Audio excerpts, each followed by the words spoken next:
Syederalun, Ketua Umum PDI Perjuangan Megawati Soekarno Putri memastikan tidak akan mengumumkan calon presiden atau capres yang akan diusung PDIP dalam acara peringatan HUT ke-50 PDIP pada Selasa 10 Januari 2023.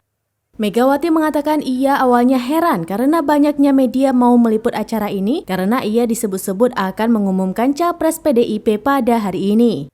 Pernyataan Megawati itu lantas disambut tepuk tangan oleh kader yang hadir. Ia menegaskan bahwa capres yang diusung PDIP tidak diumumkan pada hari ini. Dalam kesempatan itu, Megawati tidak terpengaruh dengan tepuk tangan sehingga ia menekankan tidak akan mengatakan apapun terkait nama capres 2024.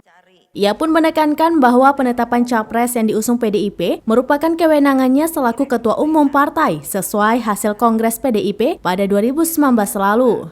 Seperti diketahui, hingga kini PDIP belum memutuskan capres yang akan diusung pada pemilihan presiden 2024 mendatang.